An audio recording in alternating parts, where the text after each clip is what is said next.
La lluvia golpeaba con fuerza contra las ventanas del Hotel Emperador, uno de los lugares más exclusivos de la ciudad. Adentro, el salón de eventos brillaba con lámparas de cristal y mesas decoradas con flores que probablemente costaban más de lo que yo ganaba en un mes. La música suave se mezclaba con las risas de hombres y mujeres vestidos con trajes que parecían sacados de una revista de lujo.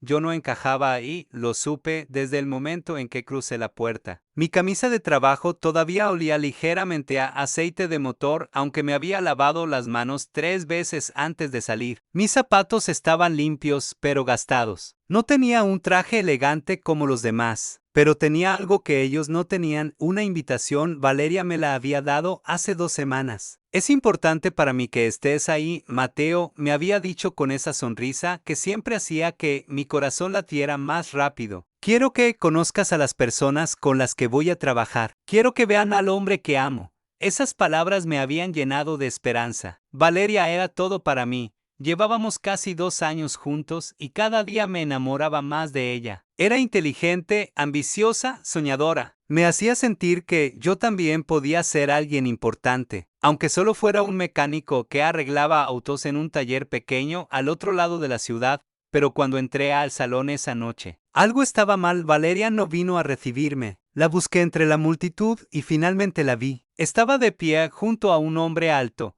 de traje impecable y sonrisa perfecta. Él tenía su mano en la cintura de ella, y ella llevaba puesto el anillo que yo le había dado, pero no me estaba mirando a mí. Me acerqué despacio, sintiendo como el estómago se me revolvía. Tal vez había un malentendido. Tal vez ese hombre era solo un compañero de trabajo. Valeria, dije cuando estuve lo suficientemente cerca. Ella se volteó. Por un segundo vi algo en sus ojos. ¿Sorpresa? ¿Incomodidad? Pero desapareció rápido, reemplazado por algo frío que nunca antes había visto en ella. Mateo, ¿qué haces aquí?, preguntó con un tono que me hizo sentir como si yo fuera un intruso.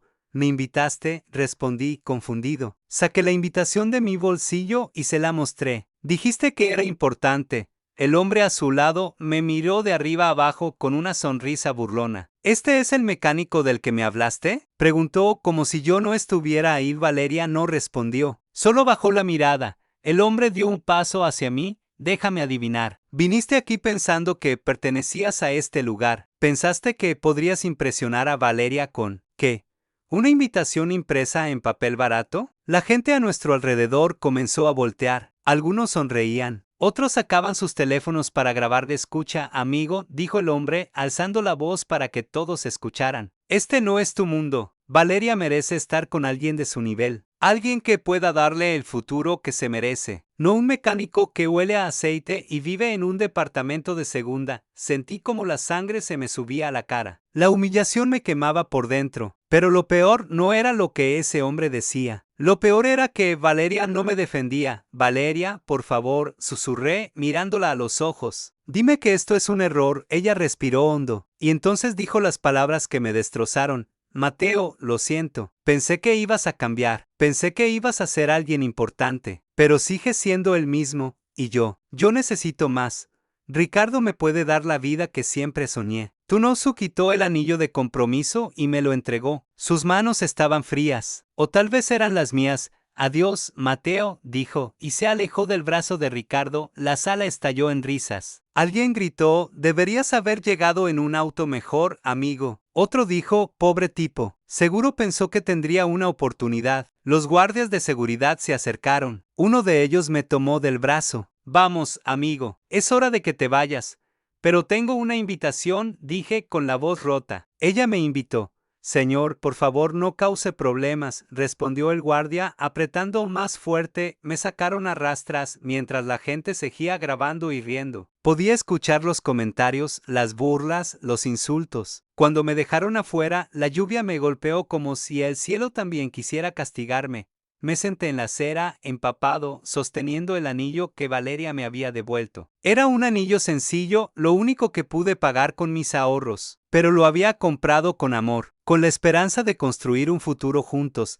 Todo había sido una mentira. No sé cuánto tiempo pasó. Tal vez minutos, tal vez una hora. Pero entonces, una luz brillante me cegó. Un auto negro se detuvo frente a mí, un Mercedes. La puerta trasera se abrió y un hombre mayor, vestido con un traje elegante, salió del auto. Llevaba un paraguas, pero no lo usó para cubrirse a sí mismo. Lo puso sobre mi cabeza. Mateo Sandoval dijo con una voz grave y calmada. ¿Tu padre estaría avergonzado de verte así? Levanté la mirada, confundido. ¿Quién es usted? Mi nombre es Don Esteban. Trabajé con tu padre durante más de 30 años. Y he estado buscándote desde que él murió.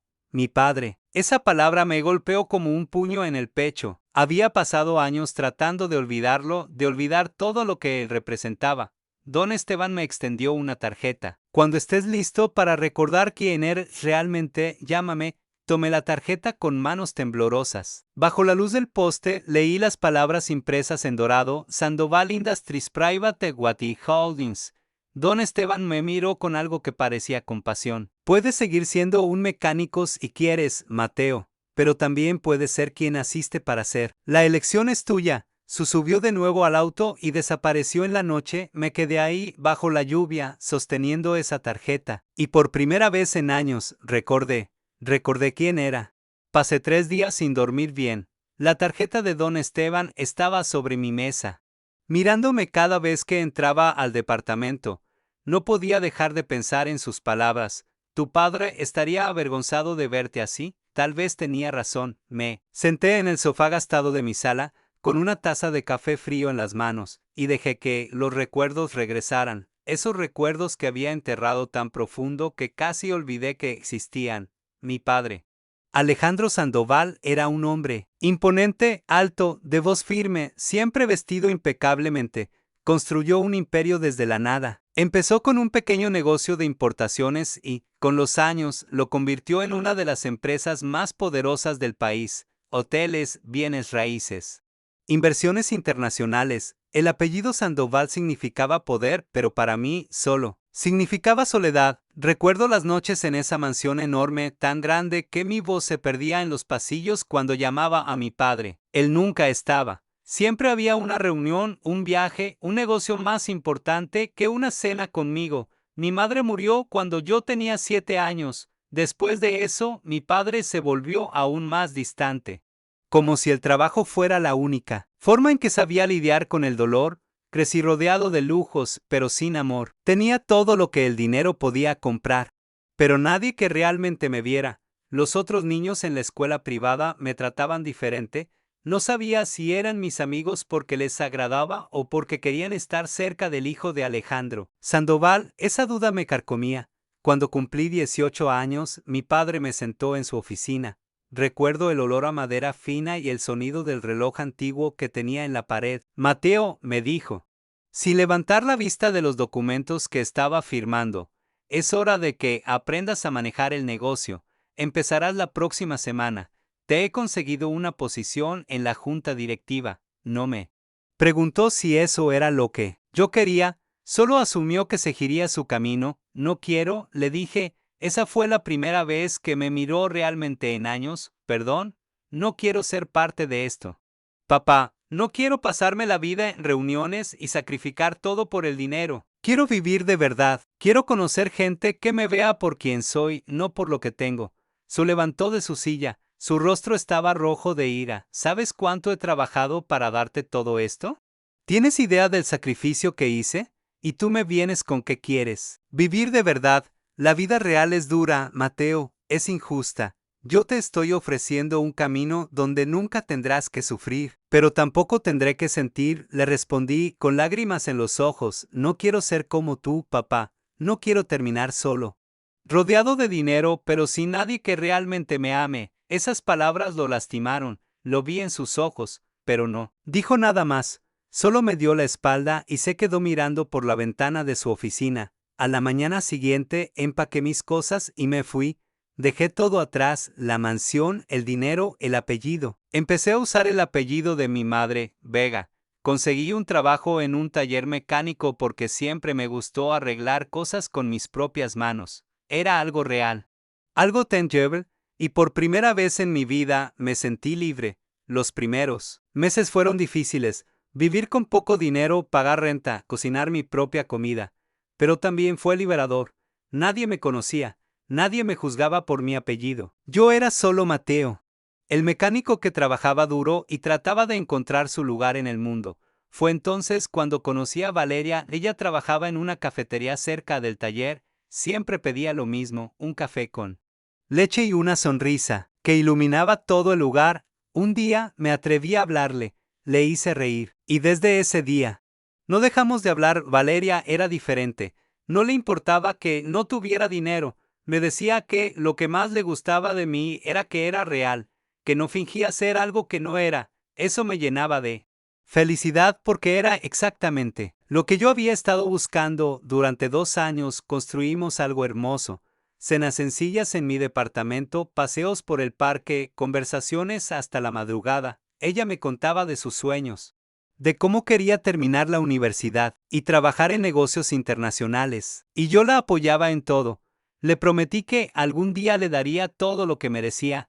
Nunca le dije quién era realmente, no porque no confiara en ella, sino porque quería estar seguro. Quería saber que me amaba por mí, no por lo que podía darle. Pero ahora, sentado en mi departamento, con esa tarjeta en la mano, me daba cuenta de que tal vez había cometido un error. Tal vez si le hubiera dicho la verdad, las cosas habrían sido diferentes. Tal vez ella no me habría dejado, o tal vez me habría dejado de todas formas. Y eso habría dolido aún más. Me levanté y fui a mi habitación. Abrí el último cajón de mi escritorio, ese que nunca abría. Adentro estaba el sobre que don Esteban me había enviado hace 6 meses. El sobre que nunca tuve el valor de abrir. Mi padre había muerto de un infarto solo en su oficina, rodeado de papeles y contratos. Don Esteban fue quien me encontró para darme la noticia. Me invitó al funeral, pero no fui. Le dije que mi padre y yo no habíamos hablado en años, que yo ya no era parte de esa familia. Pero don Esteban dejó el sobre de todas formas. Cuando estés listo, me dijo de ahora con las manos temblorosas. Rompí el sello. Adentro había una carta escrita a mano. La letra de mi padre era firme incluso en sus últimos días. Mateo, decía la carta, no sé si algún día leerás esto. Tal vez me odies, tal vez tengas razón en hacerlo. No fui el padre que merecías. Pasé tanto tiempo construyendo un imperio que olvidé construir una relación contigo. Cuando tu madre murió, no supe cómo ser padre y madre al mismo tiempo. Así que hice lo único que sabía hacer, trabajar. Pensé que si te daba todo, no necesitarías nada más. Me equivoqué. Las lágrimas comenzaron a caer sobre el papel, manchando la tinta. Pero quiero que sepas algo, hijo. El mundo es cruel. Con los que no tienen poder, te romperá, te humillará, te hará sentir pequeño. Y cuando eso pase, quiero que recuerdes, tú eres un Sandoval, y los Sandoval no se arrodillan ante nadie. Al final de la carta había un documento legal. Mi padre me había dejado todo, cada empresa, cada propiedad, cada inversión. 4.700 millones de dólares. Me quedé ahí, sentado en el piso de mi habitación, sosteniendo esa carta, y por primera vez desde que me fui de casa.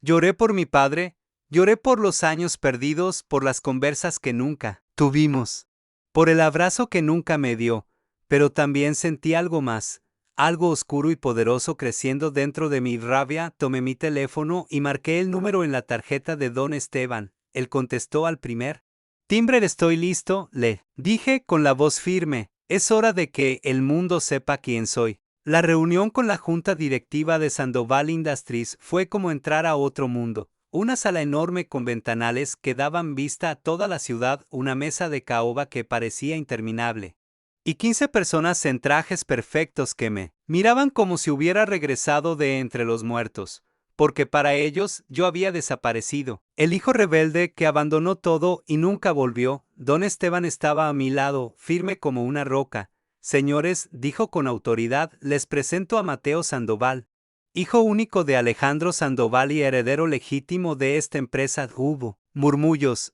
miradas de sorpresa. Algunos parecían cómodos, otros calculadores. Uno de ellos, un hombre mayor de bigote gris, se inclinó hacia adelante. Con todo respeto, don Esteban, este joven desapareció hace años. No tiene experiencia en negocios.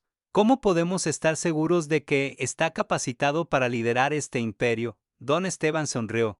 Pero no fue una sonrisa amable, porque su padre así lo estableció en su testamento, y porque, les guste o no, Mateo Sandoval es ahora el principal accionista de esta compañía. sus dudas son irrelevantes, durante las siguientes semanas. Mi vida cambió por completo.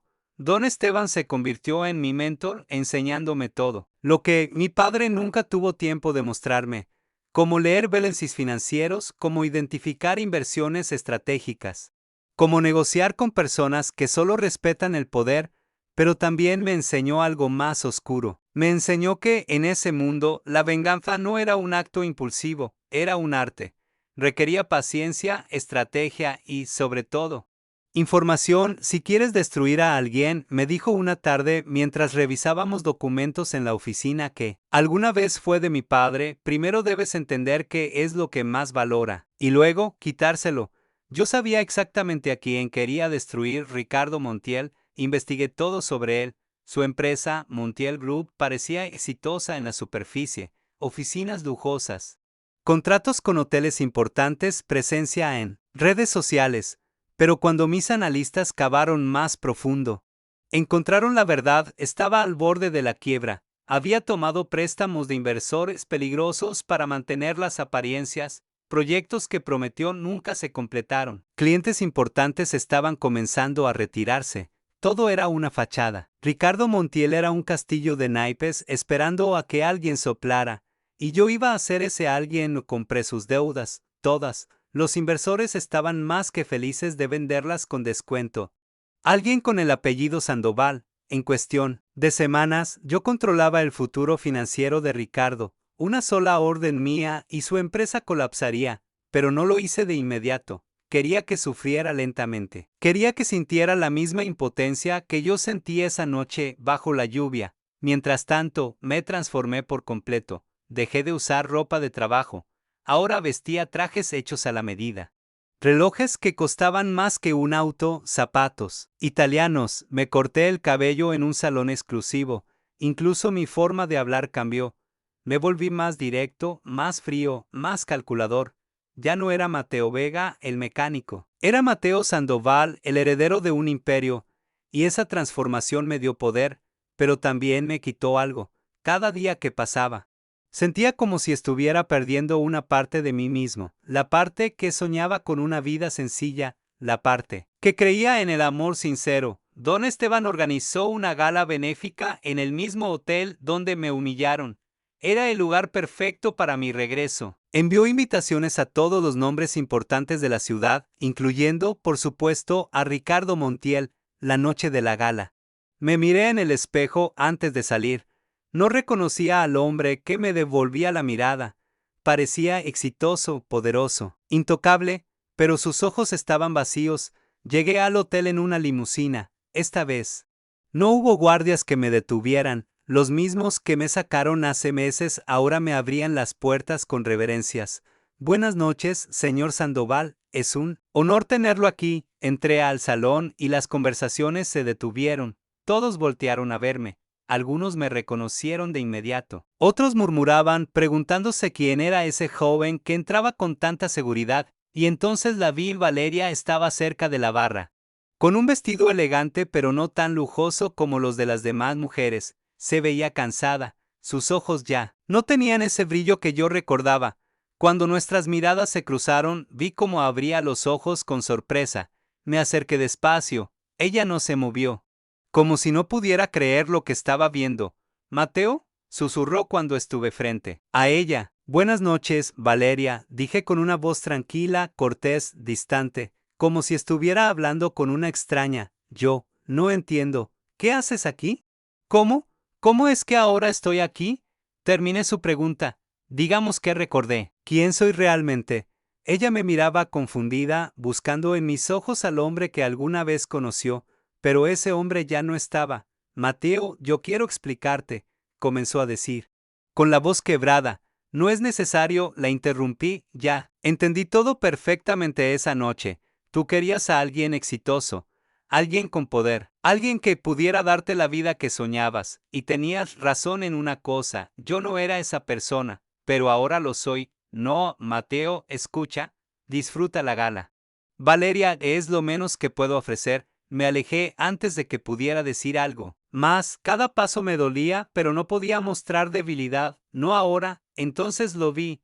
Ricardo Montiel estaba en el otro extremo del salón hablando con un grupo de empresarios. Cuando me vio, su sonrisa se congeló. Se disculpó con su grupo y caminó hacia mí tratando de mantener la compostura. Mateo Sandoval dijo.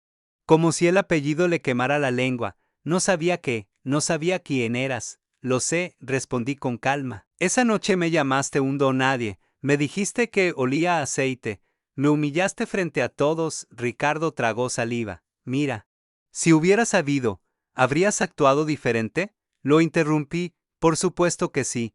Porque hombres como tú solo respetan el poder, no a las personas. Saqué un sobre de mi bolsillo y se lo entregué.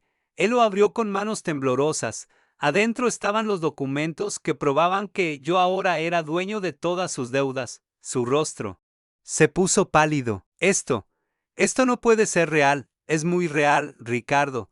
Tu empresa está en mis manos. Una sola llamada y todo lo que has construido desaparece. Tu reputación, tus contratos, tu futuro. Todo, por favor, susurró y verlo rogar me llenó de una satisfacción oscura. Por favor, no hagas esto. Puedo pagarte.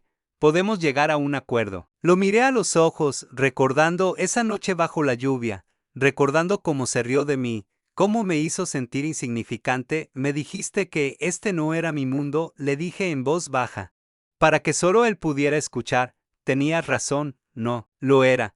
Pero ahora lo es, y tú acabas de descubrir que, en mi mundo, yo decido quién se queda y quién desaparece. Me alejé, dejándolo ahí, temblando, mientras salía del salón. Sentí el peso de lo que acababa de hacer. La venganza sabía, amarga, no dulce como pensé que sería, pero ya no había vuelta atrás. 3 semanas después de la gala, Ricardo Montiel estaba arruinado, su empresa cerró oficinas, sus socios lo abandonaron. Y su nombre quedó manchado en todos los círculos empresariales. Yo había ganado. Había conseguido exactamente lo que quería. Entonces, ¿por qué no me sentía satisfecho? Cada noche me quedaba despierto en la enorme oficina de mi padre, mirando la ciudad desde el piso 30. Tenía todo el poder del mundo. Pero me sentía vacío. La venganza no había llenado el agujero que Valeria dejó en mi pecho. Solo lo había hecho más grande. Don Esteban entró a mi oficina una tarde con una expresión seria. Traía un sobre Manila en las manos. Mateo, dijo, dejando el sobre mi escritorio. ¿Hay algo que necesitas ver? ¿Qué es? Pregunté, sin mucho interés. Probablemente otro informe financiero. Otra adquisición exitosa. Es un informe que encargué hace unas semanas. No me pediste que investigara a Valeria, pero sentí que debías conocer toda la verdad antes de continuar con esto. Algo en su tono me hizo detenerme. Abrí el sobre lentamente. Adentro había fotografías, documentos médicos, registros bancarios. Comencé a leer y con cada página sentía como el mundo se derrumbaba a mi alrededor. Valeria tenía un hermano menor, Carlos. Tenía 19 años y estaba luchando contra leucemia, un tipo agresivo que requería tratamiento experimental, el único que podía salvarle la vida. El costo era de cientos de miles de dólares. Su familia no tenía ese dinero. Nadie en su familia lo tenía. Había facturas médicas, cartas de rechazo de seguros, documentos de préstamos negados. Y entonces encontré algo que me destrozó. Un contrato firmado entre Valeria y Ricardo Montiel. Ricardo había prometido pagar todo el tratamiento de Carlos, cada centavo. Pero había una condición: Valeria debía terminar su relación conmigo y convertirse en su pareja pública durante al menos un año. Tenía que asistir a eventos con él, aparecer en fotografías, hacerlo ver como un hombre exitoso y deseable. La fecha del contrato era 2 semanas antes de la noche en el hotel. Me quedé paralizado, leyendo ese documento una y otra vez como si las palabras fueran a cambiar, pero no cambiaban. La verdad estaba ahí. Fría y bruta, Valeria no me había traicionado por ambición, no me dejó porque quisiera una vida de lujo, me dejó porque estaba desesperada, porque tenía que elegir entre el amor de su vida y la vida de su hermano, y eligió a su hermano. Valeria nunca te dijo nada porque no quería que te sintieras culpable, dijo don Esteban en voz baja. Ella sabía que tú no tenías los recursos para ayudar, o al menos eso pensaba. Decidió sacrificarse en silencio. Sentí como las lágrimas comenzaban a caer por mi rostro. No podía respirar. Todo lo que había hecho, toda la venganza, toda la crueldad, había sido basado en una mentira, en mi propio orgullo herido, en mi incapacidad de ver más allá de mi dolor. ¿Dónde está ella ahora? Pregunté con voz rota. Don Esteban dudó.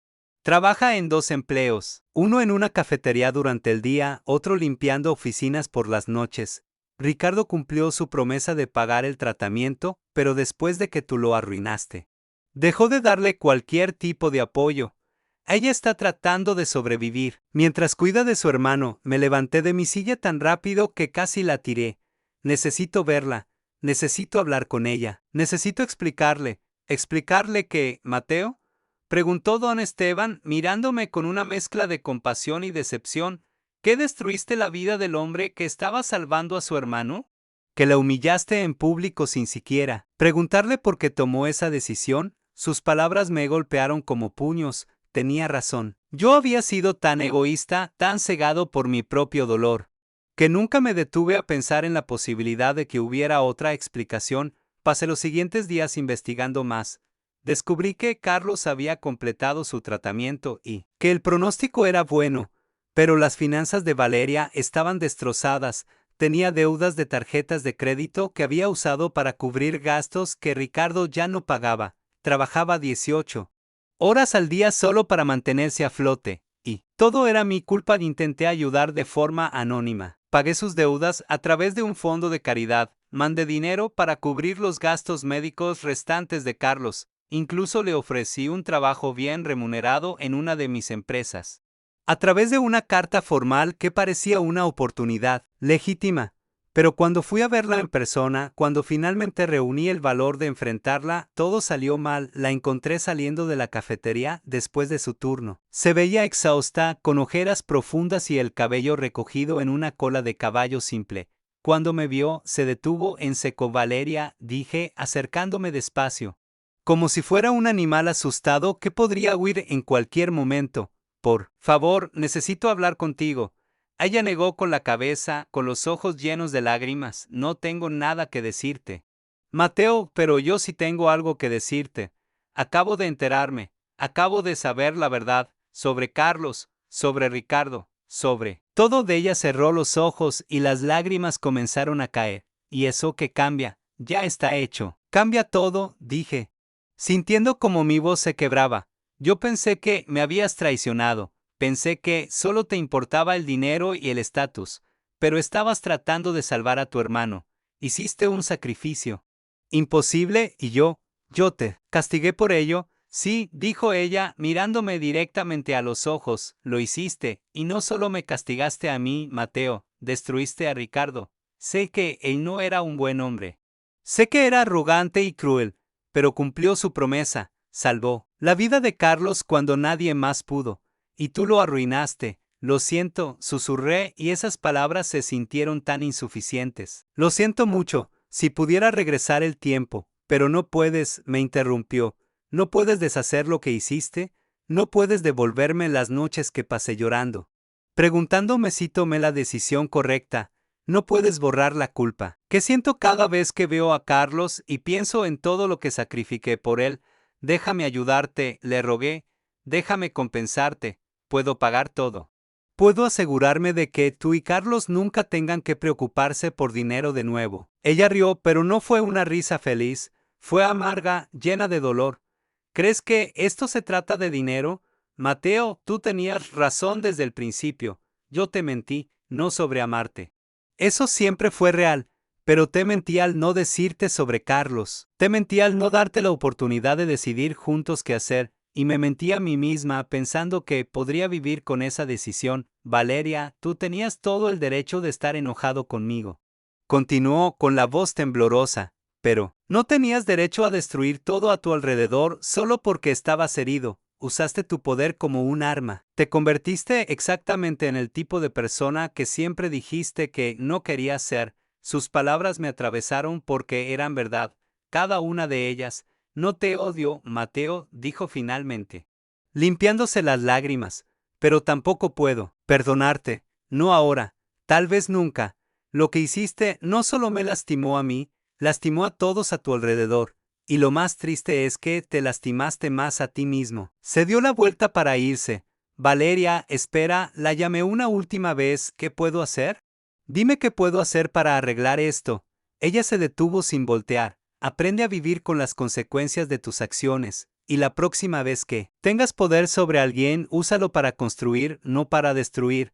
La vi alejarse por la calle hasta que desapareció en la multitud, y me quedé ahí, de pie en medio de la acera, sintiendo como si acabara de perder algo que nunca podría recuperar. Tenía todo el dinero del mundo, todo el poder, todo el éxito, pero había perdido lo único que realmente importaba. Los meses que siguieron fueron los más difíciles de mi vida, no por falta de dinero o de poder, sino porque finalmente entendí el peso de mis acciones. Cada decisión que había tomado con rabia y orgullo ahora me perseguía como una sombra. Me senté en la misma oficina que alguna vez perteneció a mi padre, mirando el retrato familiar que colgaba en la pared. Era una foto de cuando yo tenía 5 años. Mi madre estaba viva, sonriente. Mi padre tenía su mano en mi hombro. Yo me veía feliz, inocente, lleno de esperanza. ¿En qué momento me convertí en esto? ¿En qué momento el dolor me transformó en alguien capaz de lastimar a otros sin pensarlo 2 veces? Don Esteban entró sin tocar.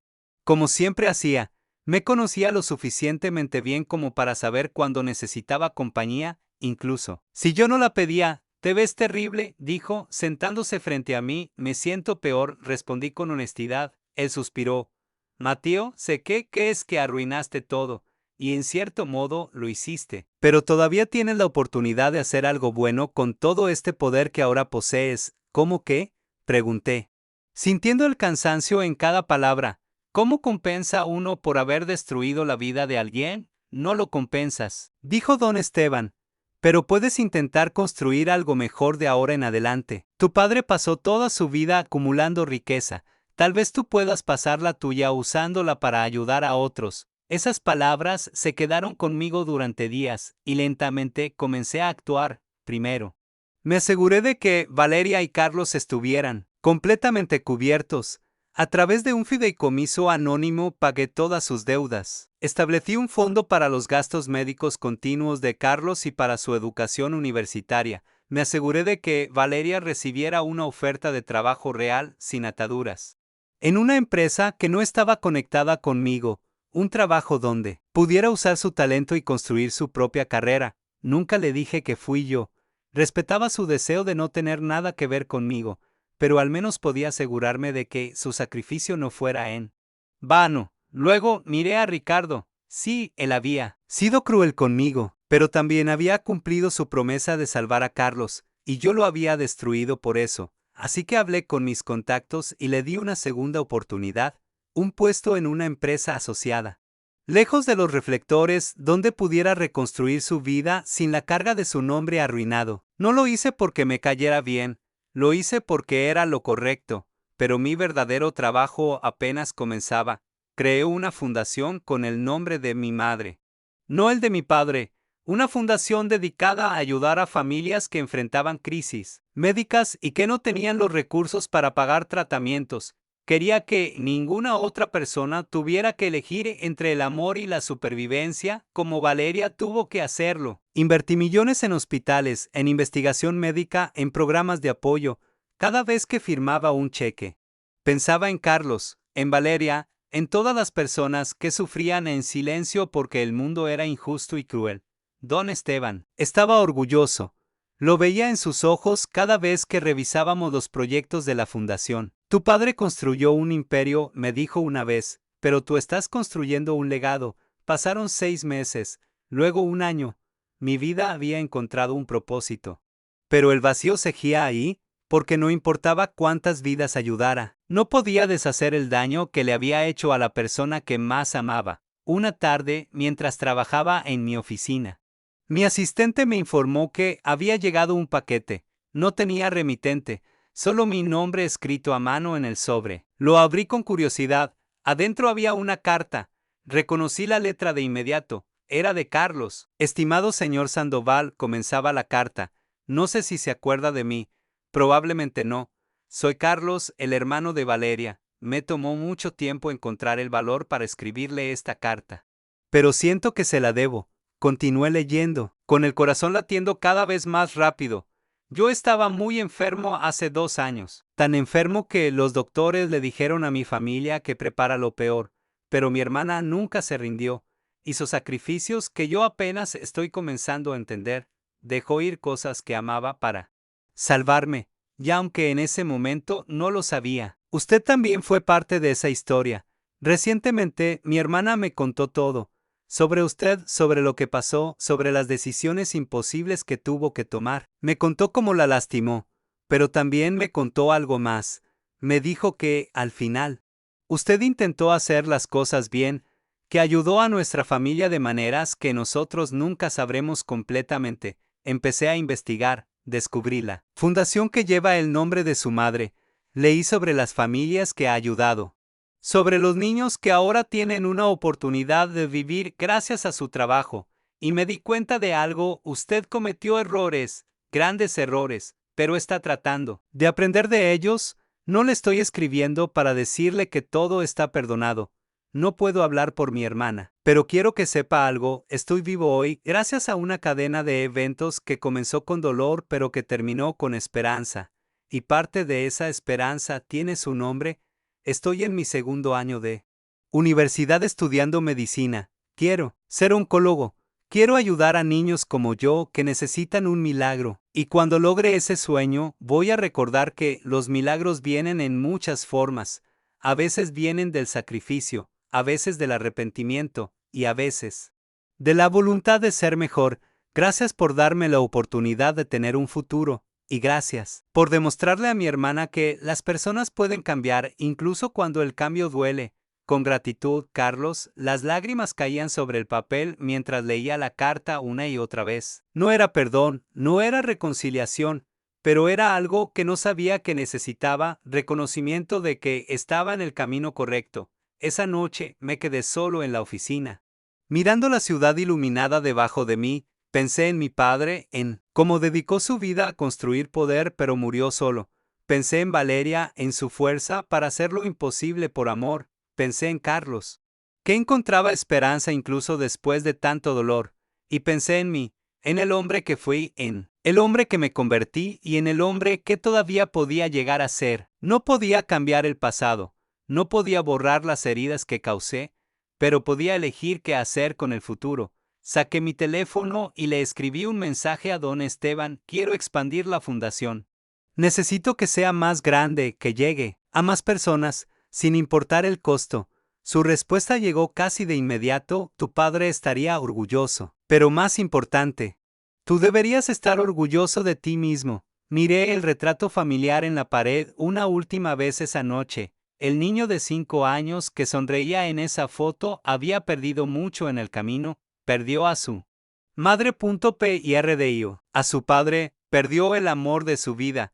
Pero tal vez, solo tal vez, ese niño finalmente estaba aprendiendo lo que realmente significaba ser un Sandoval. No se trataba de poder o de riqueza. Se trataba de usar lo que tienes para hacer del mundo un lugar menos cruel para los demás. 3 años después, recibí otra carta. Esta vez el sobre tenía un remitente: Valeria. La abrí con manos temblorosas. Adentro había solo una línea, escrita con su letra elegante. Carlos me contó lo que escribió. Tiene razón, las personas pueden cambiar. No sé si algún día podré volver a confiar en ti, Mateo, pero me alegra saber que estás intentando ser mejor. Eso es todo lo que cualquiera de nosotros puede hacer. No era una declaración de amor, no era una invitación a volver a su vida, pero era algo más valioso: era paz. Me senté en esa oficina con la carta en mis manos y por primera vez en años sonreí, no porque había ganado, no porque había conseguido lo que quería, sino porque finalmente entendí que el verdadero poder no está en la venganza, está en la redención. Y aunque el camino era largo y doloroso, al menos ahora sabía hacia dónde iba: hacia adelante, siempre hacia adelante.